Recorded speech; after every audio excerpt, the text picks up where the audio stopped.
د دې جینۍ نوم زهرا چې د دې 16 سال عمر دی او د دې پلار په 16 سال عمر کې د دې د واده فیصله وکړي ملګرو. په دې پسې چې کم کس راځي نو هغه ډېر زیات مالداره دی او ډېر زیاتې غټې پیسې ورسره دي.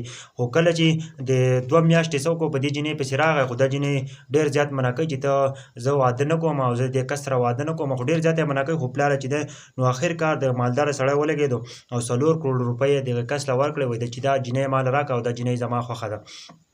خبره دې حد ته ورسېده چې که نه کله واده وشي، د واده وشي که نه بیا هغه خبره جوړه شوي، پلار یې ورله ایسته ورکړي او واده وشي. چې کله واده وشي ملګرو نو بیا هغه څه کوي، هوټل ته دا جینۍ تللي که نه، په هوټل کې هلته یو بلیک میلر څه کوي، بلیک میل کړي. دا چېرته په واشروم کې چېرته کپړې بدلوي او یو بلیک میلر چې دی نو هغه ترې ویډیو کړي او هغه ویډیو چې څه کوي بیا په مخه تنګوي، وایي ته زما سره میلاو شه که نه زه دا ویډیو ستا خاوند ته ورښیم. چې کله هغه ډېر زیاته 6 میاشتې ووتې خو جینۍ ورته یو جواب ورکړی چې ته څه کوې نو هغه وکړه، ولیکن زه ستا سره نه میلاوېږم.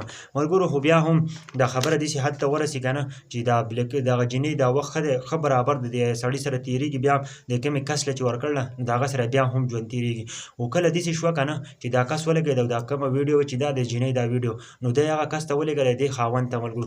خاوند له ډېره زیاته غټه غوسه ورله که نه، غوسه یې وله ورله او هغه جینۍ باندې راباندې کړه او سم یې وواله او لاس یې وله مات کړو. چې کله وله لاس مات کړو که نه او د کور نه یې وباسله چې ته زما د کور نه ځه. چې کله د کور نه ویسته که نه د خپل ورور لار که لاړه که نه چې لاړه هلته نو ملګرو هلته چې لاړه نو هغه ورته ویل چې تا دلته ځګی نشته او د خپل خاوند کور ته ځه. نو هغه ځګینه هم راولېږله که نه واپس یې کړه. چې کله واپس راولېږله که نه د خاوند کور ته راغله ملګرو، هغه هم د خپل کور نه واپس ویسته. چې کله یې کور نه ویسته دغه بلیک میلر خواله لاړه. چې دغه بلیک میلر خواله لاړه که نه نو ایسته کې هغه ورسره یو غلط کار وکړو ملګرو او د هغه نه پس یې څه وکړه ویې وژله.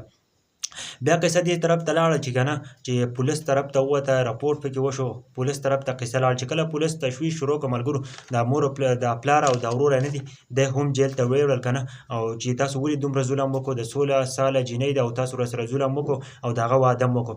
د هغه نه پس چې دی نو د بلیک میلر پته هم ولګوله. چې کله د بلیک میلر پته ولګوه نو دا د هغه رشته دار و. چې د هغه پته ولګوله نو هغه یې څه وکړو، بیا به جیل کې دی او په جیل نه پس څه دی د هغه به څه کېږي وایي پانسي کېږي. ملګرو دې ویډیو اصل مقصد دی چې د خپلو خویندو لوڼو د دې داسې رشتې مه کوئ د پیسو دپاره. تاسو مخامخ انسان ته هم ګورئ، یوازې دې ته مه ګورئ چې دې سره پیسه ده، مخامخ انسان ته هم ګورئ چې تاسو یو ځناور له خپله لور خور ورکوئ. ملګرو د دې ویډیو اصل مقصد دا دی چې تاسو هم رشته کوئ نو تاسو ډېر زیات احتیاط کوئ، ځکه په دې واقعي کې موږ له ډېر زیات عبرت دی، ځکه چې دې 16 ساله جینۍ زهرا څه شوه د دنیا نه لاړه صرف د دې وجې نه چې هغه ورته ویل چې ما دې له مه ورکوئ او هغه یې وله ورکړه او کسانو بلیک میل کوله. خو بیا هم ډېره زیاته بهادره او هغې خپل مقابله ورسره وکړه خو بیا هم نه کوي. د ملګرو زما دا ویډیو د ټولو ملګرو سره شیر کړئ او ښه کمنټ وکړئ چې زما دا ویډیو هم خوښه شوي نو ضرور شیر کړئ.